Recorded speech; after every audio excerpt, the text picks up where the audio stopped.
Wait, have you ever noticed this? You know exactly what you want to say in English. The idea is clear in your head, but the moment you open your mouth, everything just stops.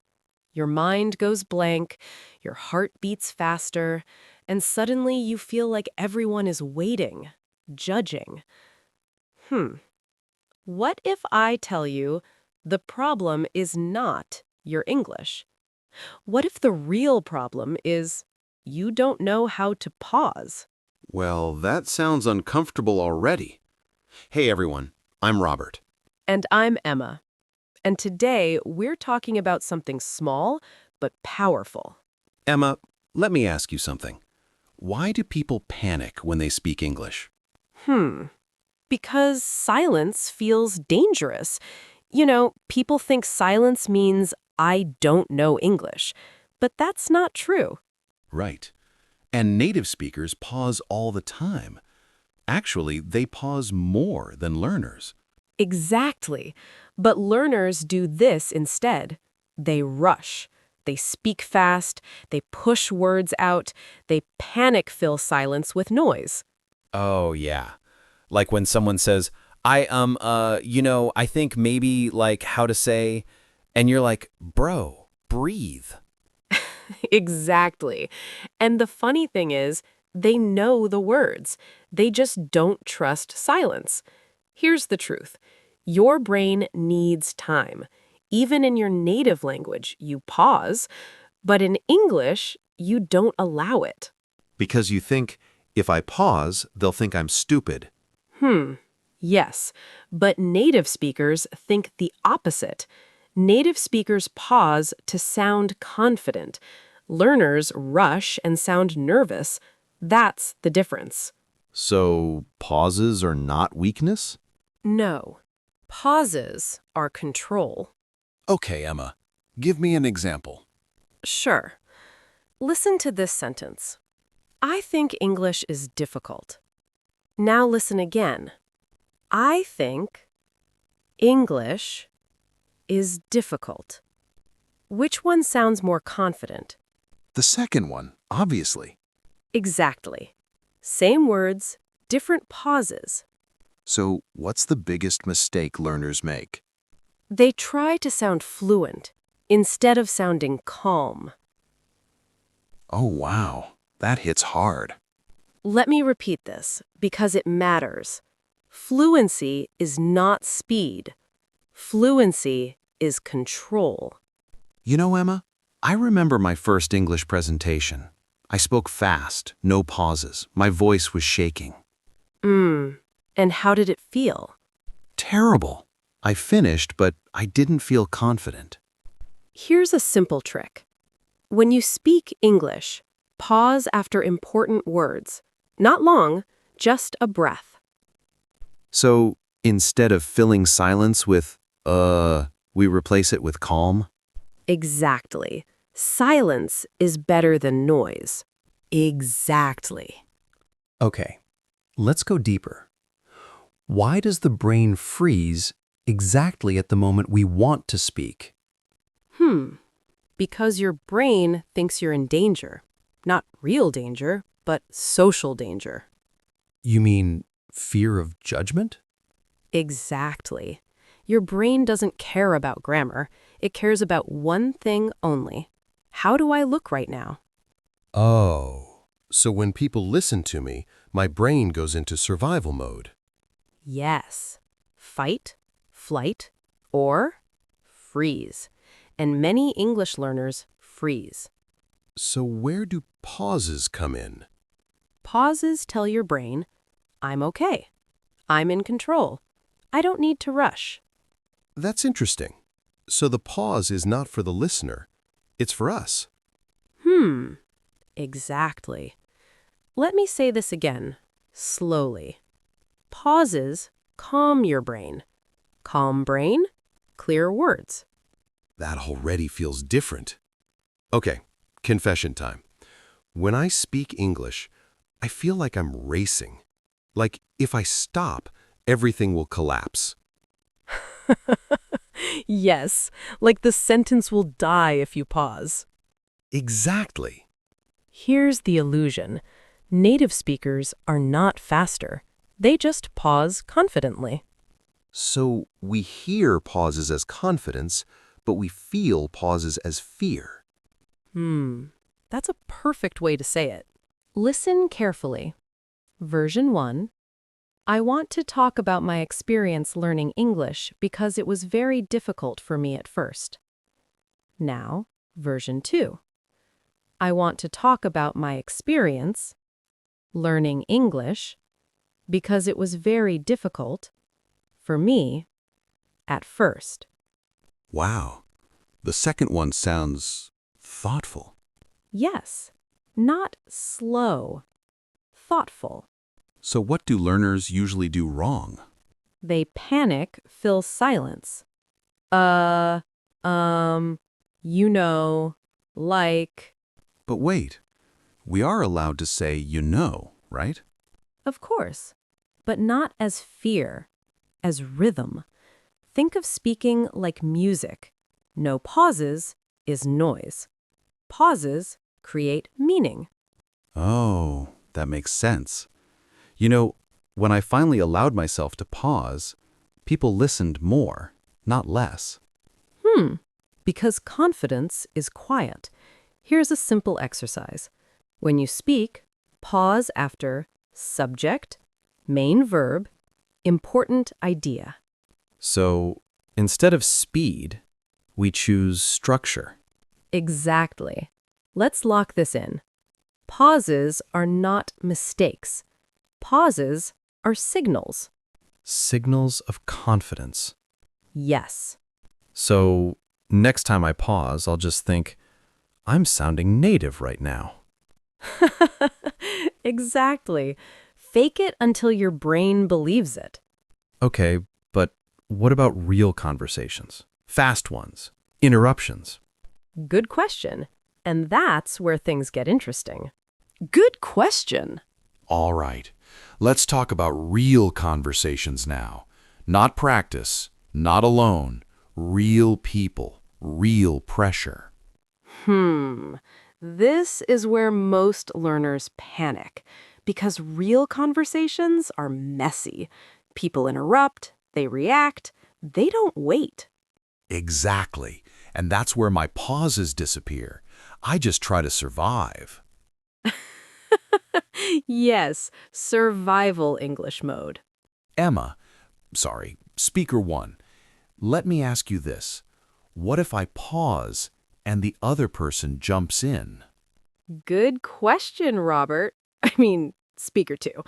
Here's the truth. If someone jumps in, that's okay. Pausing doesn't mean stopping forever. It means holding your space. Holding my space. That sounds powerful. Because it is. In real conversations, pauses are shorter, but they still exist, even half a second. So it's not about long, dramatic pauses. No, it's about permission. Permission to breathe. Imagine this conversation. Someone asks you, "So, what do you do?" Version 1.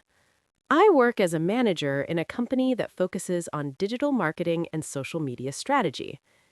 Version 2. I work as a manager in a company that focuses on digital marketing and social media strategy. The second one feels calmer, more confident. Yes, same information, different energy. You know what's funny? When I rush, I actually forget words. But when I pause, they come back. Yes, pauses invite words back. Speed scares them away. Here's something important. Your vocabulary is not gone. It's blocked. Blocked by stress? Yes, stress closes access. Pauses reopen it. Let me repeat this slowly. You don't lose words. You lose access. That alone changes how I see my English. Can I be honest? Sometimes I feel stupid. I know I'm not, but I feel like it. That feeling is very common, but it's not intelligence, it's pressure. But what about this fear? What if I sound slow? Let's clear this up. Slow is not the opposite of fluent. Nervous is. So calm beats fast. Every time. Think about confident people you know. Do they rush? No, they take their time. Exactly. Confidence has space. This is weirdly relaxing, just hearing this. Good. That's your nervous system calming down. Here's a rule you can use today. When someone asks you a question, pause, smile, then answer. Even just that pause? Yes, that pause says, I'm not rushed, I'm not scared. So instead of panicking, I just smile like I know what I'm doing. Exactly. Confidence is often an illusion, but it works. Let's lock this part in. Real conversations don't need speed, they need presence. Presence over perfection. Yes. Okay, what about high stress moments? Interviews, presentations, important calls. That's where pauses become essential. And that's exactly what we'll talk about next. All right, let's go into the hardest situations now. Interviews, presentations, important meetings. The moments where your heart is loud and your mouth feels dry. Yes. These are the moments where people forget everything. Not because they don't know English, but because their body takes over. When stress hits, your breathing changes, your muscles tighten, your thoughts speed up, and your pauses disappear. That's true. I feel like I'm being chased. Exactly. And when you're being chased, you don't speak clearly. So what do most learners do in those moments? They rush even more. They think, if I speak fast, I'll get through this. But fast speaking in stress kills clarity. Here's a rule, Emma. Sorry, speaker too. In high stress moments, pause before you answer, not after. Pause before? Yes, that pause is power. Interviewer asks, can you tell us about a challenge you faced at work? Most learners answer like this. Yes, I had a challenge where I needed to manage time and my team, and it was difficult, but I learned a lot. Now, listen to this version. Yes. One challenge I faced was managing time while leading a team. Wow, that pause at the beginning changes everything. Yes, it tells the listener, I'm thinking, I'm confident, I'm not panicking. You know, that pause makes the speaker feel bigger, more grounded. Exactly. Pauses ground you. What about presentations? Standing, everyone looking at you. Even more important, in presentations, pauses are your friend. They make people listen. Instead of, today I'm going to talk about our project goals and timeline and challenges, say, today I'm going to talk about our project goals, our timeline, and our challenges. That sounds like a professional speaker. Because professionals pause. So basically, the more nervous you are, the more you should pause. Yes, exactly the opposite of what your fear tells you. Pauses are like telling your brain, relax, I've got this. And the brain actually listens? More than you think. Can I say something personal? Before important calls, my hands shake. That's normal. And pauses help your body catch up with your mind. Here's a simple rule. When stressed, pause, breathe in through your nose, then speak. Even one breath? Yes, one breath can save a sentence. Let's lock this in. Stress makes you rush. Pauses bring you back. Back to control. Exactly. I feel like this episode is therapy. English therapy. So, if someone remembers only one thing from this episode, what should it be? This. Silence is not your enemy. And in the final part, we talk about how to practice pauses daily. Yes, so they become natural, not forced. All right, Robert. Speaker 2. Let's give people practical exercises. Yes, Emma. Speaker 1. Hit me. First, start small. Pick one sentence today. Speak it slowly. Pause after every key word. Even if it sounds weird? Exactly. The weirder, the better. Because your brain notices. It says, oh, I'm in control. Next, focus on breathing. Deep breath before speaking. One more mid-sentence. One at the end. So, pause plus breath equals confidence formula? Yes, science approved. Now, practice with a friend. Ask a question. Answer slowly. Pause naturally. And if they interrupt? Smile. Breathe. Continue. Huh. So basically, the more they jump in, the more I pause. Exactly. It's counterintuitive. More chaos, more need for control. That feels empowering. Let me repeat. Slow, clear, pauses. Your mind and body need this. Your speech will thank you. Pause doesn't mean weak. Pause equals control. Got it. Exactly. Here's a mental trick. Before you speak, think, I have space. I own this sentence. Your brain interprets that as confidence. Oh, wow. So the pause is both psychological and vocal. Exactly. Two birds, one habit. Emma, I remember my first big presentation. Hands shaking, heart racing. I forgot the first sentence. And then? Then I remembered to pause, take a breath, and words came back. Yes, that's the magic of pause. Don't overthink pauses. Don't count seconds. So just feel natural? Exactly. Let your rhythm guide you. So each pause equals confidence deposit? Yes, small deposits add up fast.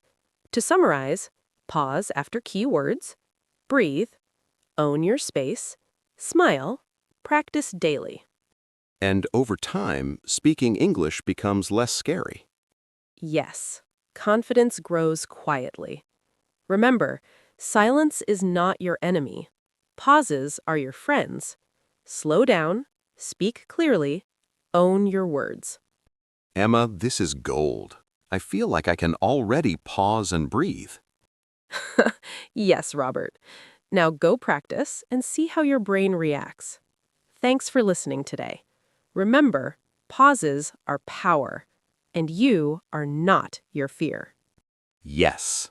See you next time, Emma. Bye, Robert. Stay calm, stay confident, and just speak English.